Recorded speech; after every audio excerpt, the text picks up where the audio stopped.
Welcome to the QBC podcast, where we explore new paradigms in health and science that have a meaningful impact on our day-to-day lives. I'm your host, Meredith Oak, a curious coach and mom. I started a journey to overcome chronic fatigue and found myself in a whole new quantum universe.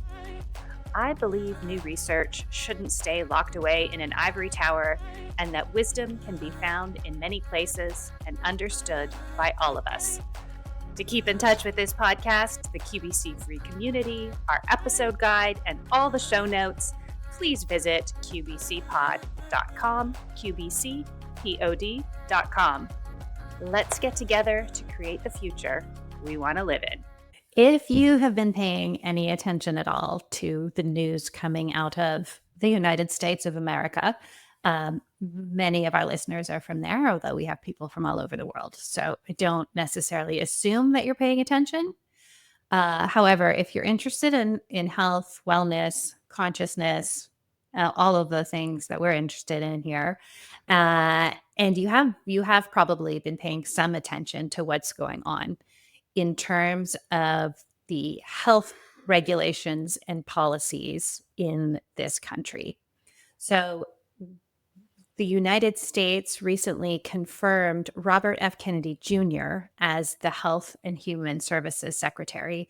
It's a little bit hard to overstate the magnitude of this situation. RFK Jr. is somebody who is not only on the record about the many issues with the food supply in the United States, the proliferation of chemicals and additives and pesticides that are sprayed on the food here. He's also deeply involved in the research on vaccine harm and was one of the few, in fact, I think the only person with any kind of platform or voice to pay attention to all of the parents who are raising red flags around that issue.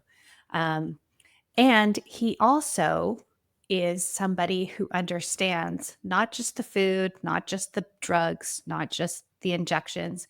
He also understands the harm of electromagnetic pollution or non-native EMFs, which in this community we are well aware of in terms of posing a health hazard. But generally speaking, not only are people unaware, the idea that the frequencies coming out of our devices are toxic to our health is assumed to be incorrect and wrong and not true. The default position and the starting point for all of these industries is that the frequencies coming out of our devices have no impact on human health. We know that that's totally wrong. A lot of scientists, doctors, researchers, people in the health and wellness community know that that's totally wrong, but it is not at all a mainstream position. So to have the person who has been put in charge of health for the United States of America be someone who does understand that is huge. It's a really, really big deal. Now, there hasn't been any policy change on that front yet, but it's very early days. And obviously, Secretary Kennedy is most likely starting with food because that is front of mind for most people. However, it's highly likely that he could look at the regulatory practices that have allowed the proliferation of all of this electromagnetic pollution in our environments at some point in the next couple of years. And when people used to ask me if we could have any expectation that the government would help us out with stuff like this in North America, at least, I would say no. We just have to deal with it ourselves. There's no chance that they're going to do anything. I was wrong. The quantum leaps have happened. And I think now there is a chance that the government could be supportive of measures to reduce or shift the level of electromagnetic pollution or non-native EMFs that we're surrounded by. All of that to say that my guest today is Nick Pineault, who is known as the EMF guy, and he runs an annual summit where he interviews researchers, scientists, doctors, wellness professionals on the topic of non-native EMFs and how they affect our health. His summit is coming up. I promote it every year because I think it is really good and really important.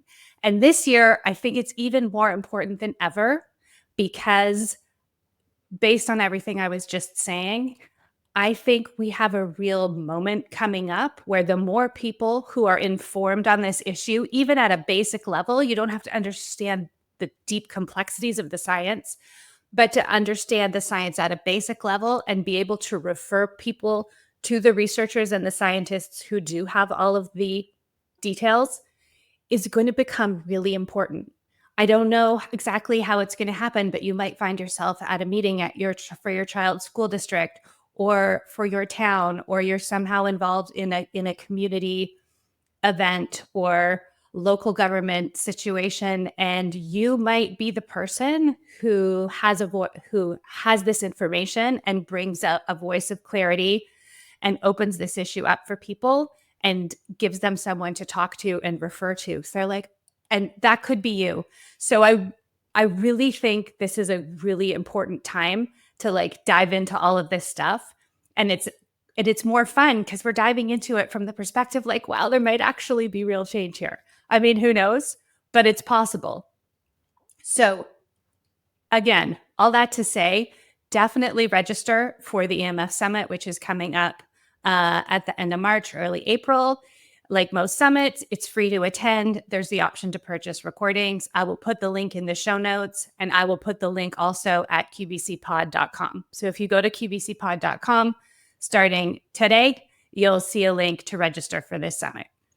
So enjoy my interview with Nick. We dive into all this stuff. There's also, as a bonus interview, there is an interview with RFK Jr. in there that Nick Pineault did in late 2023, where Secretary Kennedy lays out the regulatory capture that has led to the situation that we're in regarding, well, everything. But in this specifically, we're talking about EMFs.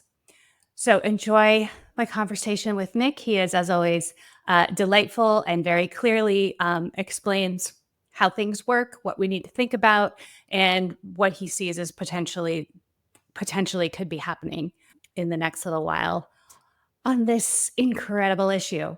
So enjoy. Please also don't forget to check out our brand sponsor, bondcharge.com. They have all of the things that you could need to start to optimize your environment for circadian rhythm, from blue blocking glasses to little red night lights, all the things that just make it super easy to take care of our mitochondria from a light perspective, a light and darkness perspective. And they also have things like infrared sauna blankets. We're all infrared deficient. So my life has been changed by an infrared saunas. I highly recommend.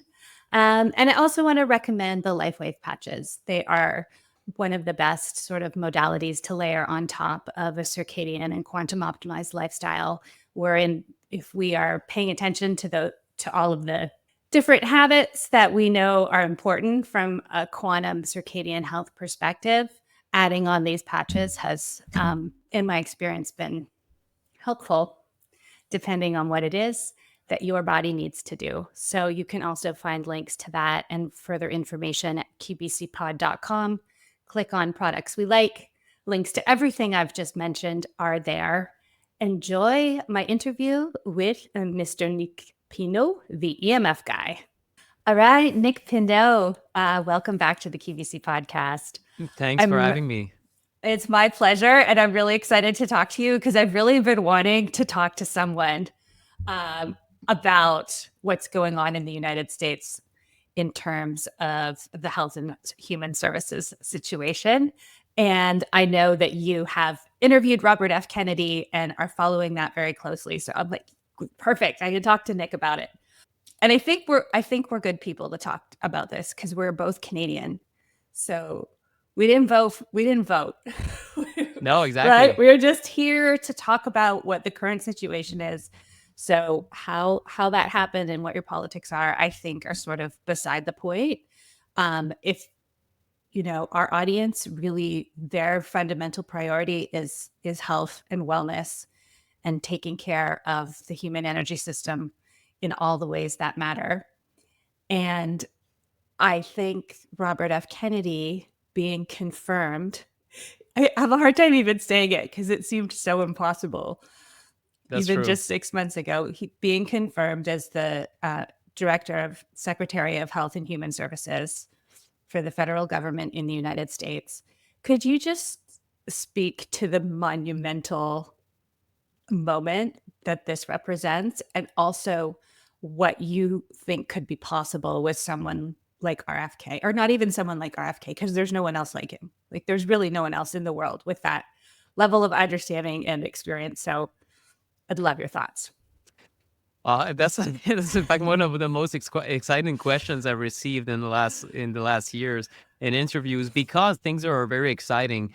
So there's a lot of possibility there. Of course, RFK Jr. first is an environmental attorney who fought and won against many industries that have been found to poison people or to hide the fact that they were poisoning people. So industries that really, um, you know, kind of engage in this sort of savage or dangerous form of capitalism where, okay, we're here to make money. And oh, if we get caught, we're going to pay a little bit, a few millions in compensation, but it's still worth it. Right. So we have DuPont, we have Monsanto, and pretty much the most evil companies. And that's not, something religious. It's more, it's even something that in science magazines has been like they had a chart of the most evil companies in the world, and Monsanto was up there because they deny, they they use all the tactics to try to change scientific opinions and try to minimize the problem. And yet we know what they're doing. And then, of course, it takes decades before we can finally see justice. The same is happening with telecoms to some extent because of the denial that's been installed in the industry since the 1990s, when the first controversies around cell phones and potential brain tumors were seen, especially that one Larry King interview. I cannot recall the year, but it was a big moment in mainstream media in the U.S. And after that, the industry really decided to systematically quit all the efforts that had been put to try to work with scientists and with government to try to make sense of cell phone safety and how to put, safety guardrails. They abandoned all that and they decided to say, no, instead, what we're going to say is there's no effect whatsoever. Everything is safe. So they decided on a message that is essentially like, those tobacco executives that have a hand on the Bible and that say, oh, no, there's no damage from smoking. There's nothing there. And nicotine, by the way, is not addictive. So is the equivalent. They decided on a PR message that is, of course, a complete fabrication, a complete lie. And that's we're still going through the consequences of that.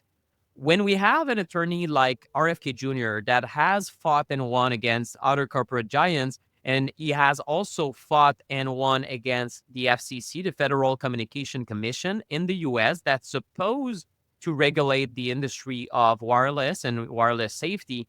But what they're really doing is they're so completely captured by these interests that all they're doing is helping telecoms buy spectrum, which is, you're buying the right to emit at a certain frequency with your towers and you with your wireless infrastructure. So they're really more like helping industry roll out new technologies. So how can they both be supposed to stop the industry from rolling out 5G, for example, the fifth generation of cell towers, and also enable 5G? So it's kind of the wrong organization at this point to determine health. And we're in a very, very bad spot. But the reality is that there's lawsuits against the industry at many levels. RFK Jr. was representing many of these lawsuits. In fact, he told me many dozens of lawsuits that we don't hear about because they're not publicized, or there's no media attention around them, around people who claim they've had all sorts of different tumors because of their phone. And this is not an isolated incident.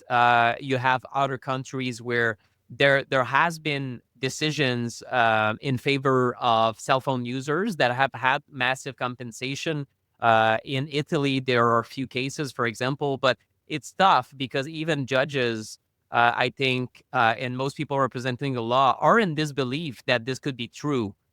So there's, on a societal level, if everyone thinks this is crazy talk and there's no effect, it will convince the entire, like, all levels of government and policymakers and even lawmakers that there's no issue. So how can someone claim that their cell phone caused a tumor, for example, right? So the Right. moment is huge because now you have RFK Jr., head of HHS in the United States. HHS, Health and Human Services, is at the top of overlooking the FDA. The FDA is consumer products. Cell phones fell under consumer products for a while, and then they didn't know what to do about it, so they sent that to NTP. NTP is also part of, under HHS. NTP is the National Toxicology Program, and they did cell phone studies. They did find effects. It was published in 2018. And then all of a sudden, all the follow-up studies to these rat studies that showed that cell phone radiation can be a carcinogen were abandoned quietly. We don't know why to this day, but they think it's a lot of industry pressure and systematic kind of, the industry trying to do all sorts of shenanigans to prevent the real independent scientists that have citizens' health in mind to do their job.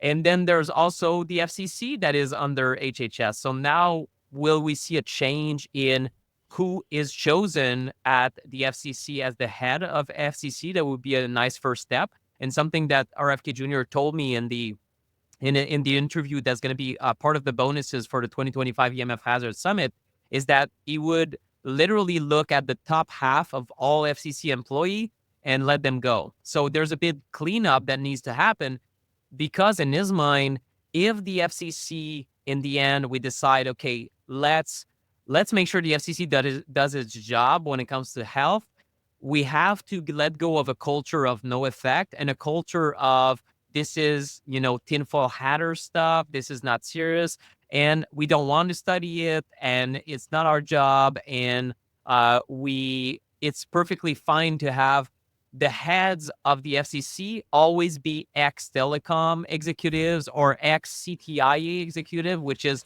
the lobbying group for the telecom industry. So I would say for the first time, we have a politician that in his first day at HHS said, we're going to study the impact of, certain childhood injections. I'll say it that way. So there's that controversy over that.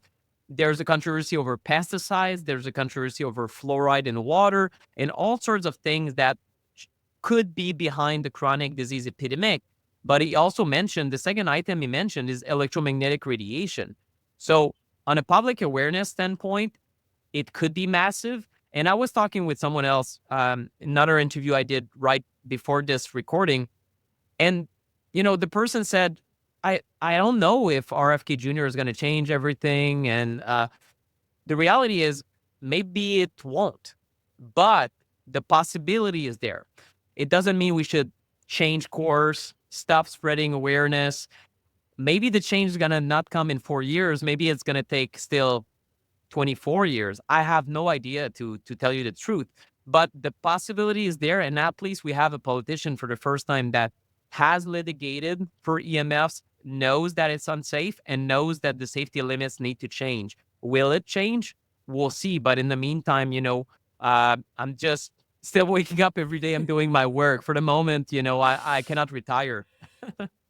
Absolutely. And I would argue that this is the moment to double down. This is a moment for us Uh-huh. all to, you know, spread the message more clearly and louder because we have this opening. And, who knows, perhaps the embedded nature of all of these different organizations that make decisions that end up affecting our lives, like the companies are, the agencies are captured by the companies, or and the people are going back and forth from company to government and back again, and so nobody has any accountability and nobody has any liability. So yes, it's definitely a big mess to untangle, but the fact that the will is there and that it's being acknowledged, because to your point, their strategy so far has been to just completely deny there's even a problem. Yes. like Yes.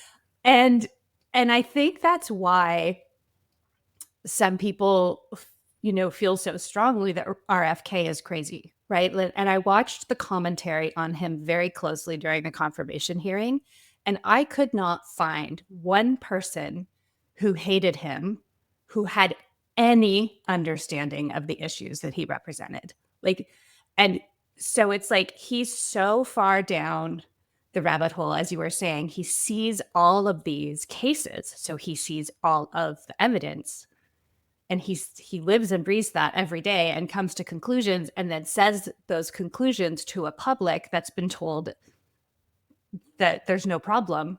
So of course he sounds crazy, but it's because he has all the context and the public has none. I agree with you. And someone who put it in the best way possible, I have to give him credit, is Brett Weinstein from the Dark Horse podcast. I love that podcast. He's a deep thinker, but it's also ironic. I'll tell you why in a second. But Okay. I think he said that you have people that are sort of alarm sounders that are kind of 30 years before their time, and they have a position that is informed, that is not just their gut feeling or anything. I'm included in that, but of course before me there were people in the 1980s that I know that were already saying, power lines that we install that are these huge lines of electricity, we have to be careful, because if we live too close to them, we're going to have massive problems based on what we understand of biology. Everyone was kind of scoffing at that. What are you talking about? Electricity? I mean, electricity is safe as long as you don't, shock yourself to death. And now we're starting to see, yes, it was a problem, but it was a small problem compared to all the other problems we're creating with modern tech so close to our body, cell towers, etc. And these early adopters have a position that sounds so crazy because it is so far from what the average layperson knows, and even the average, you know, intellectual or academic thinks or knows for sure, but yet that's kind of their gut feeling and uninformed position. For example, you would have the academic. Most people would think that cell phones are completely safe. They they think, well, it's been studied. There's no effect, and they read the Cancer Society website. It says the same thing. Okay, it confirms my understanding. And then I read WHO. Oh, there's no effect. Cool. Thank God there's no effect. I read the FCC. Thank God there's no effect. So they've been convinced their entire life that there's no effect. So when they're presented with evidence, it sounds so big. It sounds so shocking that it couldn't possibly be true. And that's what the point of Brett Weinstein was, when he gets into new topics, like something that he learned about in the last several years was like the impact of blue light, right? It couldn't be that we rolled out all these screens and yet we're destroying the health of the population to some degree, at least, or to some would say a large degree, at least in the quantum biology field, because the screens emit all the wrong frequencies and no one took care of making sure that this, at least the spectrum, is balanced, that we try to minimize these risks. And essentially, this is a big experiment. And he was shocked when he realized, my God, yes, blue light is a big problem, because he talks about hyper novelty, right? He's a evolutionary biologist. So he says, well, this is new. Our mitochondria are not used to this artificial light. Our cells is not used to this artificial light. But the thing is, where Brett Weinstein falls short, and I think I I apologize to Brett if he knows, but I don't think he's aware that invisible light, right? This part of the EMF spectrum that communicates with each other, the cell towers and your phone and Wi-Fi and Bluetooth, this radio frequency radiation also has the same characteristics. It's hyper novel. We have levels right now of exposure that is a quintillion times the ancestral background levels. So that's 10 to the 18th or a billion times a billion. That's the My increase God. of radio frequency radiation in the last 100 years. So the average, and that's not a peak exposure level from your phone. That's background level in a city, around 0.2 volts per meter. So the reality is that we have a new agent. It's tremendously higher, so much higher than back in 3, 4 generations ago that we cannot even understand the number. There's too many zeros. So there's that, and then we have the position in society. Everyone keeps repeating everything is safe, and yet when you look into it, if Brett Weinstein looked into it, he would say, my God, the safety studies are shoddy. This is very bad science from the get-go. The standards are based on adults, short-term exposure. So where are the standards for kids? Like if we have kids that use the technology, makes no sense.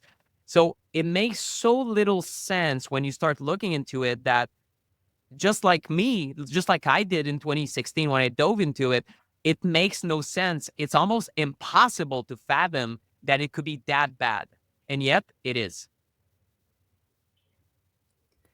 Yeah, and it is. And it's also, as you were talking about the exposure times quintillion, I was thinking how resilient the human body is, that, our biology, the fact that we're not even sicker than we are is amazing, considering what we're asking our biology to deal with on a day-to-day basis. And I you're agree. talking about the safety studies. So it's looking at adults, short-term exposure. And in reality, we have children, including in some cases infants, with long-term exposure. I mean, my children go to public school. They are in a Wi-Fi environment all day long, and so we have it turned off in our house on a timer, and we have no Wi-Fi in our house when they're sleeping. But that's not short-term exposure. And are they even looking at Wi-Fi, or are they just looking at cell phones? Because then you're in a classroom, and well, depending what grade you're in, but for sure in middle and high school, every child in that room has a phone turned on, probably Bluetooth and Wi-Fi and data. Hmm. Like that is not short-term exposure. That is prolonged daily exposure to developing bodies and minds. Exactly. And we have, so basically, the very foundation of EMF wireless safety relies on short-term experiments, 40 to 60 minutes of exposures, if I recall correctly, to 5 monkeys and 8 rats. That's in a paper published by a group called ICBE EMF, and Dr. Paul Heru, who is in the summit, he's from McGill University. He's a professor he has a background in biology and electrical engineering, so that's why he got it. That's why he understood that when he was mandated by Hydro-Quebec, a utility company for electricity that is owned by the state here in Quebec, in Canada, when he was asked to look at the potential health impacts of power lines on citizens and whether they should build these power lines close to people's home, or even in certain cases, they wanted to have the power lines over people's homes. So you're right underneath and you're exposed to massive levels of electricity in the form of a magnetic field that is always present. So you're living in this, let's say, electricity bubble, and he found health impacts. That's why he eventually lost his job. Of course, that's kind of what happens to honest scientists these days in many industries, or when your finding goes against industry. But basically what he said is that, look, these are fantasies, or he called them fairy tales that the industry is saying about safety. The initial studies were bad enough that it should have never been rolled out, this technology, or at least the pre-market studying should have taken 10 years. But how can you stop this technological boom, right? It was part of the dot-com internet boom, and then towards the 90s and the early 2000s, it was almost a sort of unstoppable force. So who are you to stop this great technological advances? And things went very, very fast. And of course, in the midst of all this, we still rely on safety standards that are not even appropriate for adults, but based on a mannequin head that is the equivalent of a 6'2" man, 220 pounds. So maybe it's hard to tell, but I'm not 6 foot. I'm 5'4". I'm a small guy. I'm like the smaller population. So even those standards are not even appropriate for my brain. So if I use a phone to my head, I'm even going over the limit that has been determined in safety testing. So it makes so little sense on so many levels that it's hard to fathom. But then, of course, you have certain engineers that said, well, what happens if you have a 10-year-old? Well, the 10-year-old has a different type of head. It's smaller than mine. I can tell you that. And then not only that, but the smaller children are, the more water content they have in their body. So they absorb more of this radiation. So in fact, in some studies, their spinal cord will absorb 10 times more radiation than adults just because of the morphology, and then their brain will absorb 150 to 200%, so almost twice as much compared to adults. So none of the safety standards take that into account. But that's just for phones, right? We have no safety standards that look at cumulative exposures from all the sources you mentioned: Wi-Fi in school, and then another device that's maybe in a pocket, and maybe I have a Apple Watch or other wireless thing here, and I have AirPods on every day. And then I go back home and the phone is on under my pillow, and all this cumulative exposure, there's big radio silence on it because, again, everything that's being repeated is everything No, is it doesn't safe. matter. Everything is safe. None of this matters. Like, we don't need the studies about cumulative exposure, because a cumulative exposure to something that is harmless doesn't need to be measured, right? That's Right. the Like, why would prevailing we study thought. cumulative exposure when it's completely harmless? It's like, how many breaths did you take today? Well, Who cares? exactly, Breathing's good. exactly, Breathing's harmless. Breathing's fine. exactly. Because it's the other piece that is so tricky about the non-native EMF situation is that, if I want my family to eat a certain type of food, that's within my control. If I want to say no to certain um, big pharma products and make, have informed consent on all the, when I have to make a medical decision, especially involving taking drugs or injections, like that's still relatively within my control. But as we've been talking about, the non-native EMFs, that is like a society level problem. And aside from having what happens inside my own home, it just is so, it's so daunting, right? Because to acknowledge the level of harm that is happening, but at the same time, it is something that we literally can't do anything about outside of our homes. And even then, we're still, depending where our house is located, we might still be picking up other stuff. And so that's why I wanted to come back to RFK for a minute. Like, I'm just a big proponent of build the life you want to live, create the future you want to live in, surround yourself with people on the same page, and like, who cares what everyone else is doing.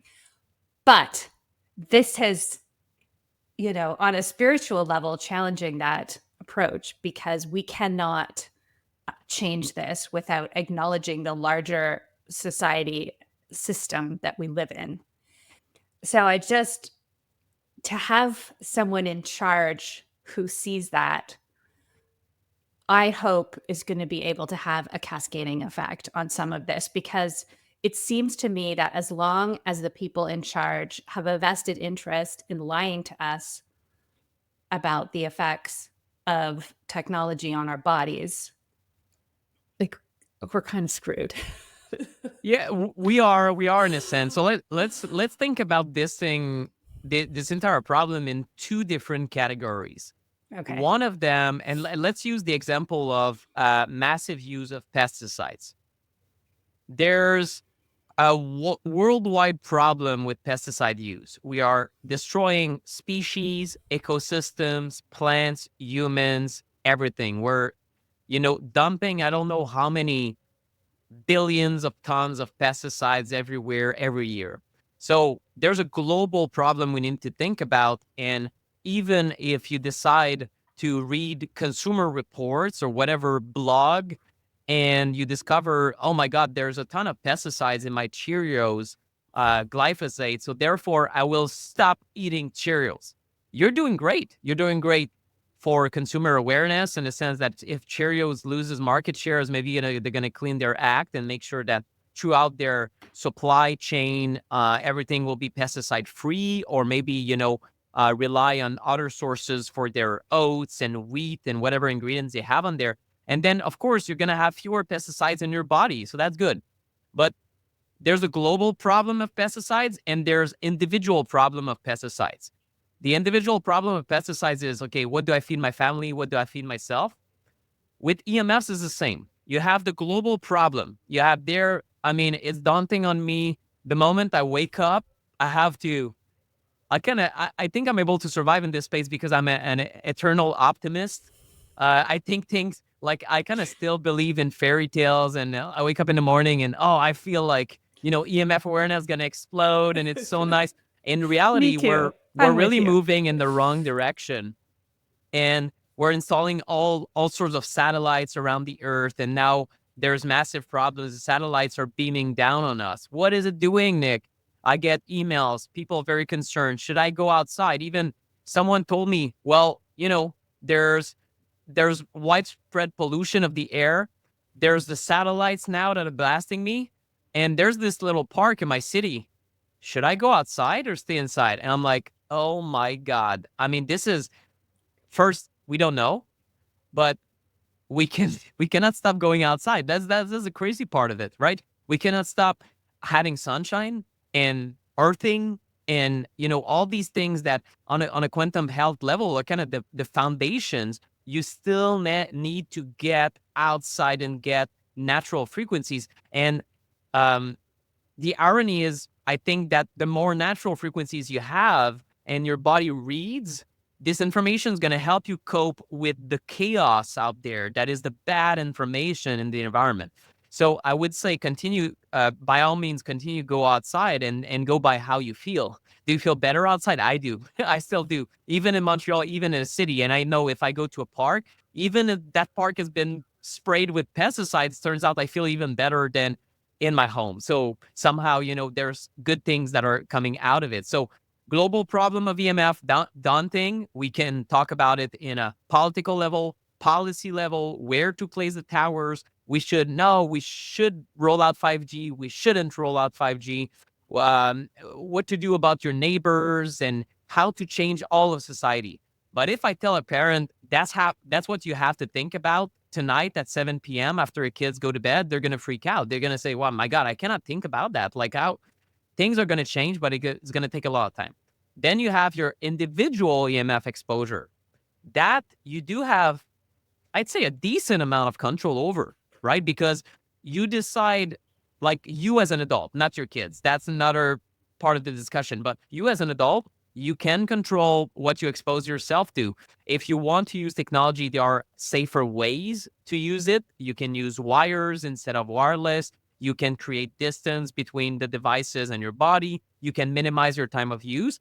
And then if you have control over your kids' exposures because you're younger, then of course you should do it, and you should try to learn more tips that we share in the summit, for example, or just trying to use more Ethernet cables, try to minimize the time of exposure. Like you said, turning up the Wi-Fi at night is a great step because it doesn't interfere with anyone's business, and yet you are cutting down exposure for a good 7 to 8 hours. So right there, you are cutting down how much of this stress you're getting. Just like if you are cleaning up your diet and these Cheerios have pesticides, because I read consumer reports, I know better. So now we've switched to an organic brand, and that's a pesticide-free brand.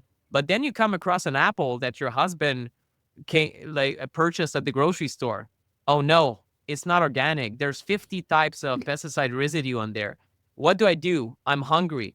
Well, maybe you eat the apple, right? But so you are still exposed to some stuff, but maybe then you tell your husband, okay, well, you know what? Apples should be purchased organic from now on, and we'll see if our budget allows it. So all this negotiation needs to happen with EMFs. It's not either you're super exposed or unexposed. It's there's nuances in there, and you have to think about all the different sources you're exposed to, focusing on which you have control over and which are you exposed for not a few minutes here and there, but hours every day. So for a lot of people, it would be their phone, laptop, workstation, Wi-Fi router in the home. For a lot of parents and towards their kids' exposure, it will be the tablet that they hand them or smartphone that they hand them. And there are a lot of ways that they can minimize the amount of radiation that the body is subjected to at a close range. That's really the key dangers that are identified in the medical research is yes, the cell phone towers have an impact. I cannot tell you they don't have an impact, but what are you to do about it? Right? It's difficult. It's a long-term battle.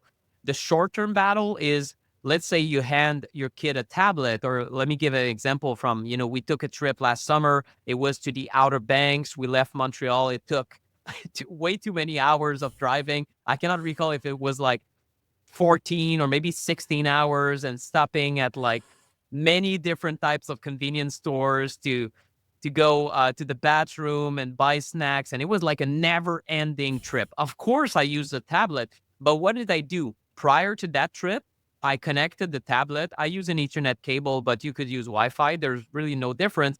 You leave it in a corner where no one is exposed, and you pre download all the movies you can. You pre-download series, you pre-download games that can be played offline. You can even, if you use Spotify or other music apps, most of them allow you to pre-download playlists. In fact, on Spotify, even on the average tablet nowadays, you could have thousands of songs pre-downloaded, so much that even during these 16 hours to go and 16 hours to come back, you would still be able to listen to unique songs and never repeat a single song twice. So it's just an example of, you know, a simple, almost stupidly simple habit that would make all the difference, because instead of streaming all this content for 32 hours, where you would be connected to a 4G tower and the tablet in front of your kid in the car would be emitting, and throughout the car is metal. On top of that, it would be bouncing everywhere, and everyone would feel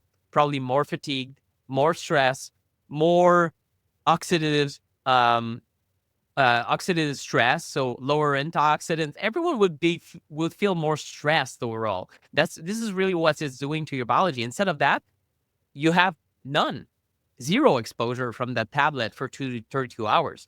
So it's just a slight change of habit that makes you say, okay, well, I could do that, right? That's how I want parents to feel. Focus on the things that make you say, okay, I could do that.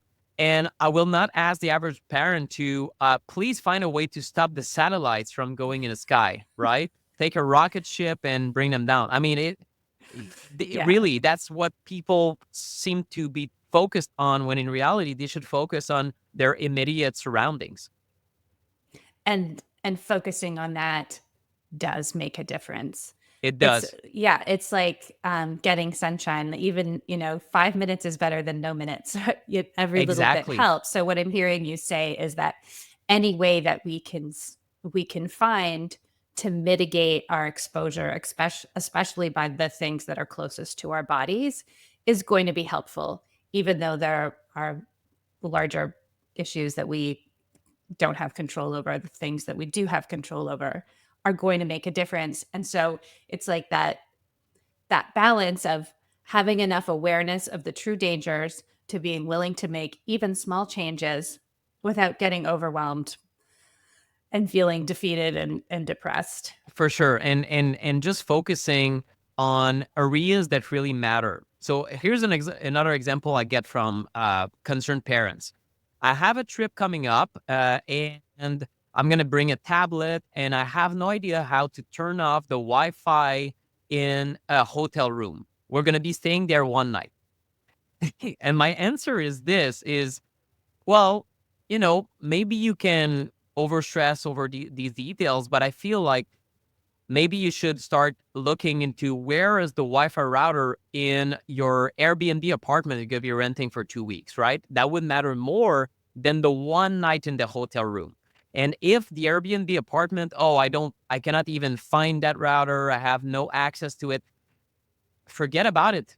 Like literally ignore it, try to live your life. But back home, when this is not your 2 weeks of vacation, it's your 50 weeks of living with your kids and husband and family, do something about the Wi-Fi. Maybe you turn it off when not in use, or maybe you turn off Wi-Fi permanently like I did and use Ethernet cables to connect your devices.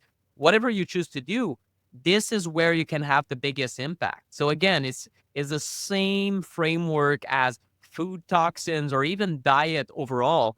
If you are extremely concerned, oh, Nick, in 1994, I had a sundae with pasteurized milk and cheap ice cream and corn syrup on it. Like, how much of an impact is it having on my epigenetics?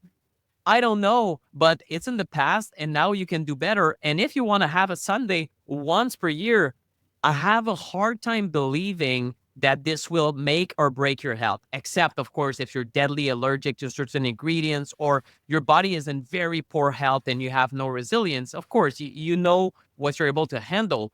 But the reality is that your food decisions are, over 1,000 meals per year if you have 3 per day.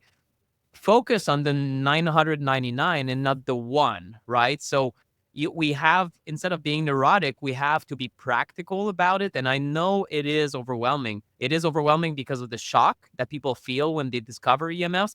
It is overwhelming, I would say, because of some of the marketing online that is like, oh, 5G will Yeah. destroy you, you're in trouble. And sometimes I want to talk this way, but I try to just keep it reasonable. I am concerned over satellites. I am concerned over 5G. I am concerned about new devices that are stronger and even more disruptive. But the message always remains the same. It's really to kind of take a deep breath, try to do your best, and at least don't act or don't believe that this is a non-issue. That would be my problem. If you tell me, Yeah. oh no, it's perfectly safe. I read WHO and I read the Cancer Society and I read the FCC. I would say, well, good luck, but I beg to differ. Try to minimize exposure. And what people feel after just minimizing one source of EMFs is sometimes is surprising. I had this quick anecdote. I rent cars at I used to rent car at Avis manufacturer here in Montreal, and I talked with Claudie, who is the clerk there, and I told her about my work, and of course we start talking as the months go by, and she said, "Oh, you know what? You told me about EMFs, and turning off phone at night. I didn't tell my husband, but I turned off our phones at night for a few nights. And the first night is the first night my husband slept through the night without having to go and pee in the middle of the night. It's the first time in 20 years, something like that. And I'm Wow. like, oh my God. And they didn't change their neighbors' habits.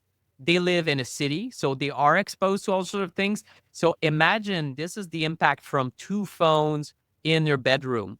The reality is that your body will accommodate for these exposures and try to find what is the best sleep I can get given these exposures. If you remove the exposures, it might find a new situation that is even more advantageous for your biology. Okay, well, now we have to kind of modify brain wave patterns and we're going to slightly tweak things and how neurotransmitters are emitted and how melatonin and your biology is going to change very rapidly within one night. It's going to find, okay, what is the best situation now? I'm sensing the environment. It's kind of a little bit calmer. We're going to try to get deeper tonight. And turns out he had better sleep, deeper sleep. So the reality is that you can get benefits. And this is what gives me hope is the confirmation that when you turn off only a few sources, some people start feeling better. It is an indication for me that you can get benefits no matter the overwhelm around you and these external factors. You can get benefits when you minimize your own exposures. And that's good news in a sense. In a topic that is very daunting, you can make a difference. And it does make a difference each time you take these small decisions. Yes, absolutely. And I love the way that you deliver this message because being a hyper purist extremist is stressful long term. And it Yeah. also makes people not want to listen because they're like, well, I'm not doing all those crazy things you do. Right. So, what I see happen with people, with myself, and all the people that whose stories I hear and people I work with, right? It's like when you're integrating new habits and new changes, yes, you are going to be hyper focused on that issue for a period of time. Whether it's aligning your circadian rhythms or mitigating your EMF or figuring out how to feed your family, it will require extra attention. But once it's integrated as a normal habit, it's okay to relax and enjoy life and be optimistic. Speaking of things that we have control over, something that I wanted to talk to you about that I think is just such low hanging fruit in terms of what industry could potentially maybe I would like them to be outlawed, but have some put out some information on to warn people is earpods. AirPods. Oh yes. Oh yes. So talk to me about earpods because they're small. They go in your ear, like as close to your brain as possible. Like they seem to be breaking every rule you've just outlined in terms of how to mitigate EMF. And all the kids use them. My kids show up places with Yeah. their wired things, and people are like, "Oh, you guys too cool for earbuds? You're going retro." And they're like, "No, we want earpods. Our mom will let us." Yeah, yeah. Well, it would almost be cooler to say, "Oh yeah, I'm going like super retro and have, I don't know, old Walkman, yellow Walkman, like Yeah. wired headset, just for the sake of it." But the difficulty is that I tried 2 years ago my Bose QC35, I think is the model, wired earbuds like these, that are very nice, and they have like a feature where you have a button, and you have a noise canceling function that I like, especially on airplanes or if you're in loud environments. It's pretty nice. But these have been completely discontinued years ago, and I had to purchase these knockoffs, which I realize is probably not. I think I got sold like a scam because they don't sound the same, but it was on eBay. So of course I was kind of asking for it, and they were very cheap. So they was straight from China. They do the job, but all that to say that society is moving in a direction where it's tough to find wired solutions. So I'll give you that. It's tough. Even, the average people that don't have a ton of money would be tempted to go with wireless earbuds. And just to record a video on my Instagram, I wanted to purchase AirPods to show people not to use them. But I found that an expensive marketing expenses because it was like $300. So I went on Amazon and said, okay, what kind of alternatives are there for like AirPods? You can find some for like 29.99 or $40 USD. So very, very cheap. So all that to say that even kids that are not necessarily part of a wealthy family or have a lot of money will be able to have these Bluetooth earbuds in their ears for extended periods of time, uh, for hours on end. So of course, they're to be avoided. Now, a lot of people will kind of laugh at that statement, like, okay, well, it's cool that you tell me that, but my kids will not listen to me, especially if they're older teenagers. And let's say I completely understand if the battle is so much that it's going to disconnect you from your kid, then it becomes a big issue. Like it cannot be a fight where it puts your relationship in jeopardy. So what can you do? Well, there are some solutions that can be installed on the AirPod to block 90% of the radiation. That's called wave block. It has merits, but again, is reducing the problem by 90% sufficient to assure safety? We don't have an answer. We don't even know what is the safe level of wireless exposure right next to the brain. For all I know, it could be close to zero, which is the equivalent of what happened with certain very toxic substances like lead, for example, a heavy metal. Uh, at one point, lead exposure was thought to be, you know, slightly dangerous. Eventually, it was very dangerous. Eventually, it was extremely dangerous. And now, even, everyone is kind of admitting, well, the safe level is zero, right? Ideally, and we don't have zero. In fact, I found I have massive levels of lead in my body somehow, because I don't even know where that's coming from. But all that to say that, you know, the more we're going to research this technology and the more concerning the results will be. I have no doubt about that. So reducing time of use might be a strategy to use. So, for example, if your teenagers or your kids are still use them behind your back and they want to use them, at least you can say, well, when you're home, you use the wired solutions.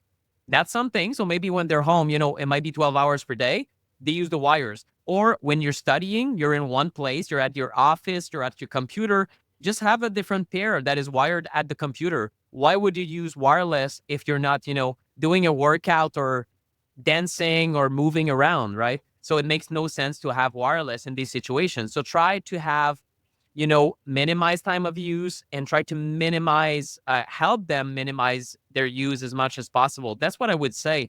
And of course, we don't know what it's doing, but for certain teenagers and younger patients from some of the doctors I interviewed in the summit, they realized that they have they had massive problems with AirPods in particular, where they had weird sensations on the skin that lasted for several days after wearing them. And for some of them, it's tinnitus. They have a ringing in one ear, or even I heard about a reduction in hearing quality or hearing loss, partial hearing loss from radio frequency radiation. It's plausible that it could be happening. It's certainly not happening with everyone. And we probably need further studies to verify, is it radio frequency radiation, or is it, you know, loud music and things like that are other factors that could affect hearing. But it's plausible to think that hearing could be impacted. In fact, you have neuroscientist Dr. Andrew Huberman that is very popular online and did touch a little bit about EMS at the beginning of 2023. And what he said is that one of the main reasons he decided to go against Bluetooth is that he knows very, very deeply the biology of the brain and especially the inner ear and how hearing happens. And he said, there's no way these structures are not impacted by radio frequency radiation because these structures are delicate. So I guess he just has a deep understanding, and in his mind, he can picture how small the internal inner ear apparatus is and how delicate it is and how magnificently complex it is. And he said, no, I won't put Bluetooth near it. As if, for him, it's sort of something that just didn't make sense. It's Yeah. probably impacting it, even if the studies are not there, right? So it depends on your personal background. But I would say, for sure, there are health impacts. And if you have teenagers and they're in an age where you feel they know about what you do for health, and they might be open to the possibility of, you have headaches. Have you thought about the fact that, some people have headaches with cell phones or these wireless earbuds? Why don't we do a test instead of saying, no, they're forbidden, right? Why don't we do a test together? Let's use wired solutions for a week and see how you feel. And maybe they're going to have curiosity towards that and say, yeah, I hate to admit it, but the headaches are gone. If you can find this type of effect, well, first, it's going to help them their entire life, because getting headaches or then relying on, Tylenol and these pharmaceutical products that are quite harsh on the body and especially toxic to the body in large quantities and over time. If you can avoid that, that's good. But also, it's going to teach them a lesson that yes, the effects might be subtle for some people, but for some other people, they're going to get symptoms. And maybe you should be prudent towards these exposures. So, of course, if you can feel it, it makes it very, very real for you. So that's why one of the strategies I recommend for all families, and something we probably repeat 1,000 times during the summit, is turning off Wi-Fi at night, turning off phones. And if you only do that, then you have a few family members that say, wait a minute, I think my sleep is better. Well, if they have just a hint of wait a minute, something is off here. I sleep way better than before, or slightly better than before, then maybe you're gonna be able to have at least this conversation. Is gonna open their mind to the possibility that all these sources might have an impact on their body somehow. Yes. And that's true. That's what I see as most helps people the most is when they have a personal experience of sleeping better or feeling better. That's the best motivator. So, one last thing I wanted to talk about, staying on the topic of the teenagers, is the anxiety epidemic Mm, that teens are experiencing. And to this day, all of the literature and all of the documentaries that are doing the rounds amongst the parenting groups and the schools are entirely focused on the content of children's lives. So, the content of social media, the content of what people are saying to them or not saying to them. Um, and the conversation hasn't quite shifted to not just what they're looking at on these devices, but the effects of the devices themselves. So, before we just to wrap up, could you highlight the connection to our mental health and specifically why children and teenagers are experiencing such high levels of anxiety and insomnia? yeah. There is a very good session on EMF impacts, especially on teenagers, and especially focused on children's cognition and behavior by Bonnie Tucker in the summit. And I did not know Bonnie a few months ago. She wrote to me. She said, "I'm a public health researcher. I've done basically an entire review of the scientific literature, and it's very bad. Like we know for Wow, sure good that for there's her. something there when it comes to the link between exposure and then the impacts like ADD, ADHD, but also depression, anxiety, panic attacks, and that whole mental health crisis. So what she shared with me, for example, in the interview, is that we have 96% of children have cell phones. So this is a complete shift of the patterns of exposures compared to 20 years ago, or let's say even going back 30 years ago. I remember my dad in 1994, or let's say 1995, 30 years ago, as we're speaking, he used these big brick phones from Nokia. If you can recall them, it's almost funny how they look, because they weighed like 1,000 pounds or something, and you couldn't move them around. And yet this was like the bulk of our exposure back then was adults, of course, and business people. But now we have children that have these exposures. And when she talked a little bit about the science, for her, it was very, very clear that there's a link between EMFs and then cognition. So, for example, she examined around 50 studies from around the world. 12 were focused on cognitive impact, and 38 on behavioral and health impacts. And out of the cognition studies, 10 out of 11 showed a statistical significance between EMF exposure and cognitive decline in teenagers. And it was like, it was almost like, I know these things, but I said, wait a minute, it's like the vast majority of studies are showing problems. And she said, well, not only that, when I looked at the behavioral and health impact studies, 34 out of 38 studies showed statistical significance between higher exposure groups and various symptoms.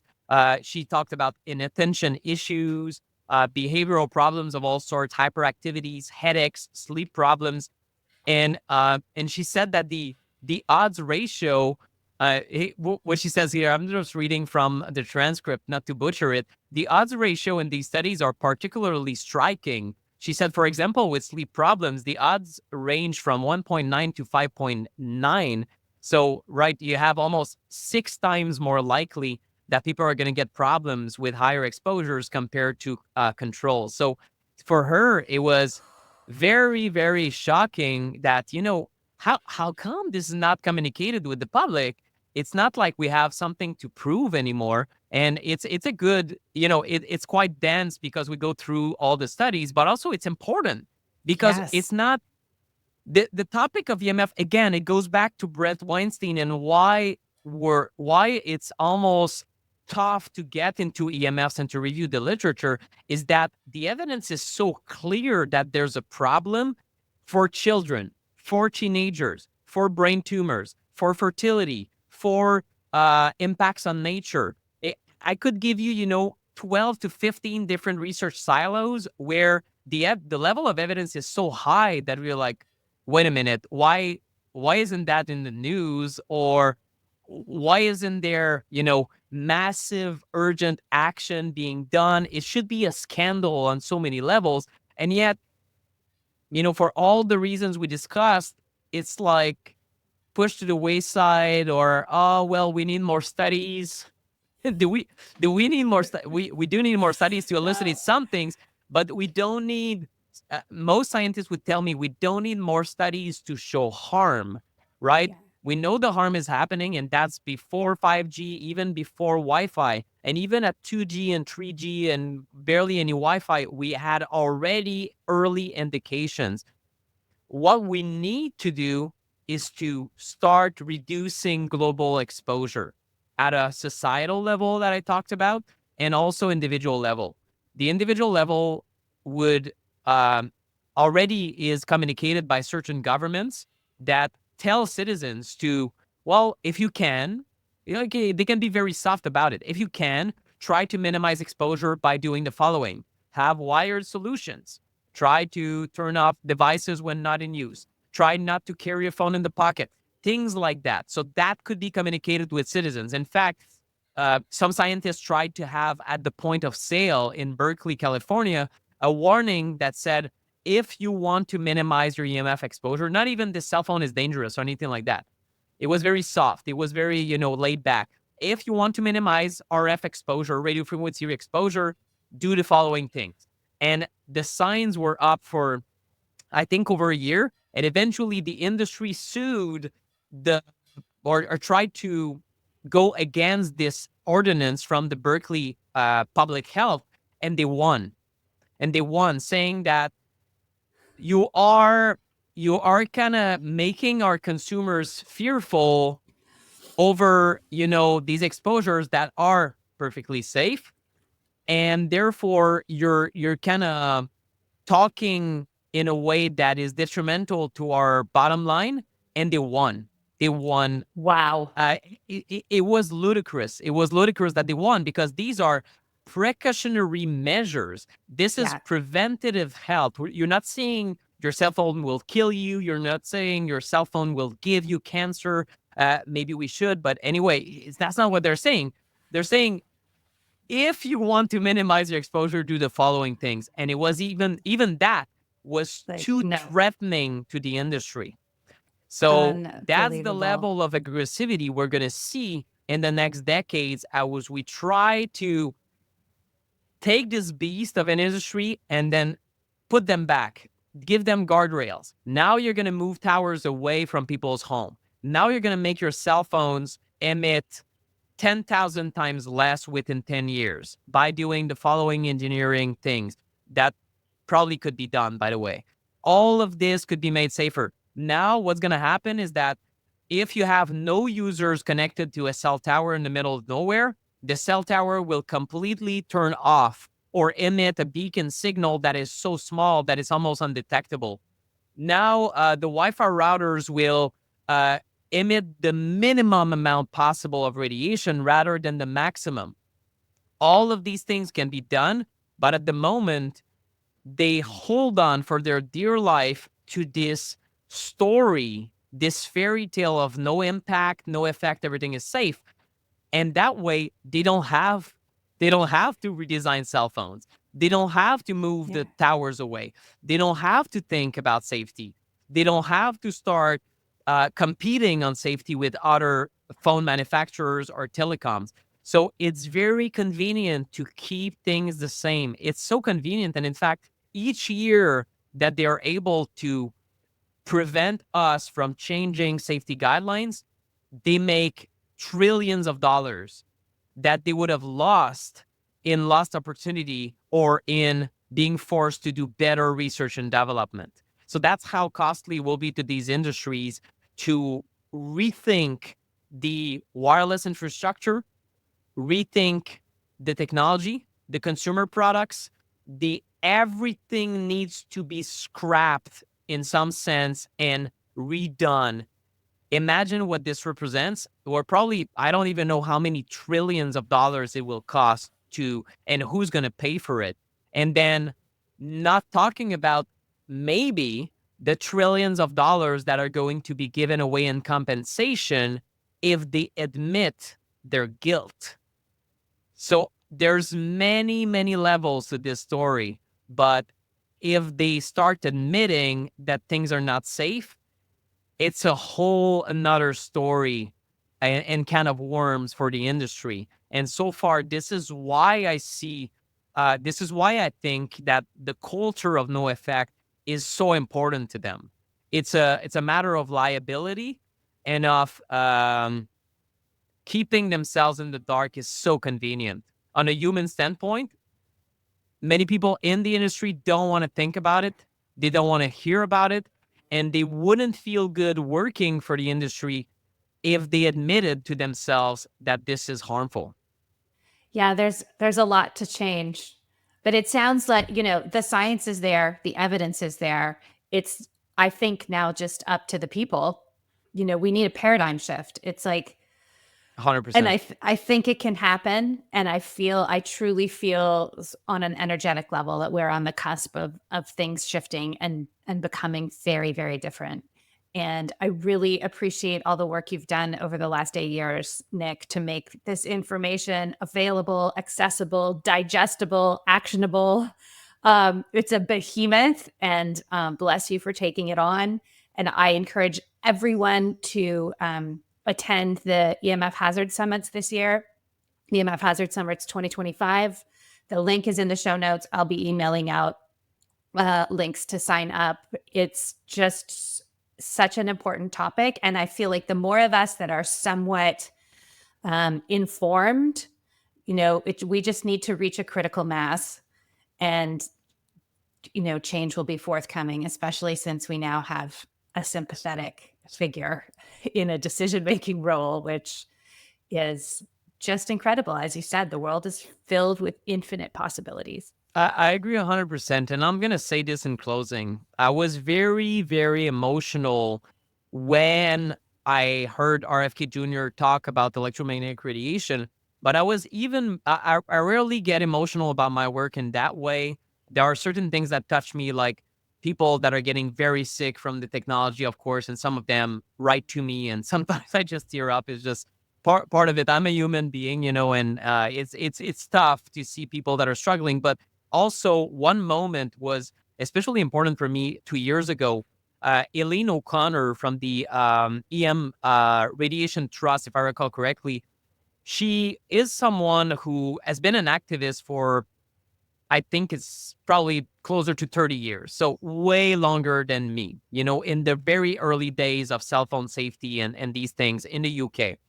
She told me that in the early 2000s, she put together a conference with industry people, with scientists, with doctor, and she was very hopeful that things would change. It was massive, people meeting in the UK with government officials, and she lobbied in the UK government, and she spent years trying to make things happen. And all of a sudden, nothing happened. And it was heartbreaking to hear it from her that, she tried to go that route of not the grassroots movement, but more like doing, trying to convince governments and going through committees and things like that. And nothing of substance happened. And it was, all that time that she spent, I have no doubt that it led to something, but not nearly enough to her liking, like where it couldn't move the needle. And then she said this. She said, "What you're doing with the EMF Hazard Summit is what I should have done at the beginning, because now I realize, geez, it's one of these topics. It looks like it's only going to be grassroots that can move the needle. I feel like maybe she was undermining herself saying that. And I think it's going to be legal, activism, lobbying, but consumers, people listening to the EMF Hazard Summit, people listening to this interview, whether you purchase something or not is irrelevant. People that have conversations with their family members, that have conversations that are sometimes very difficult, let's admit, this will change things faster or are more likely to make a big change compared to people trying to lobby the government and things like that. Maybe with RFK Jr. is going to change, but either way, let's not wait on one savior to, fix the entire thing.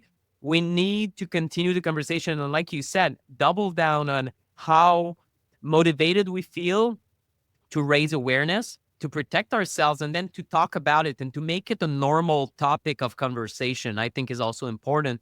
A topic that is quite often, a side issue that is considered fringe, tinfoil hatter. There's no serious scientists that have ever said there's EMF dangers kind of thing, and all the BS I see online, because people are really convinced that there's no effect. This is what they're being told and what they've been told their entire life. So let's put an end to this and at least recognize that there are concerns. We can argue about how big is the concern. I would say pretty big. Some others would say, oh, it's slight, a small concern. But at least there is a concern. There is something that needs to be fixed. And it's through awareness and spreading this information that things are going to change. And that's my angle on this. That's why I put this summit together. I'm going to continue to be here for years because, we're very far from at least a very decent fraction of the population, at least in the Western world, that understand these things and then demand from the companies that they change their act and they put safer options on the market. Absolutely. Just like if you're health minded and someone walks in and sees your cupboards filled with Oreos and Fruit Loops, they're going to be like, I thought you were into health. We just got to live it. Yeah. And yeah, absolutely. Every voice matters. Every person listening, you matter. Please go to the summit, listen to that. And even if you just take away a few insights that you are then able to talk about with your community, with your friends, with your family, with people, it all makes a difference. It's that ripple out from the people that is going to tip things over, and support at the top is amazing. But I'm totally with you, Nick. So let's keep going, everyone. It's an amazing timeline we're living in. And I wonder what's going to happen next. Yeah, for sure. I'm watching it like a movie. I have popcorn every day these days with hearings and politics and controversies and all of this. And I'm like, oh my God, what a media frenzy we are in. It's maddening. And sometimes I have to just turn up the computer and go sit on my sofa and relax. And I'm like, oh my God, this is too much. There's so much happening, but I hope that in the midst of it all, you can find a little bit of time for the EMF Hazard Summit, find a few talks to watch. And I know you're going to get a ton of value from it. And it is my hope, at least. Yeah, no, it's fantastic. I really, really recommend everyone go and sign up for it. Nick, thank you so much. It's always a pleasure to talk to you. I really, really enjoy your work and our conversations. Thanks for being here. Thanks for having me. It's been a blast. Thank you. This has been the Quantum Biology Collective podcast. To find a practitioner who practices from this point of view, visit our directory at quantumbiologycollective.org. If you are a practitioner, definitely take a look at the Applied Quantum Biology Certification, a 6-week study of the science of the new human health paradigm and its practical application with your patients and clients. We also love to feature graduates of the program on this very podcast. Until next time, the QBC.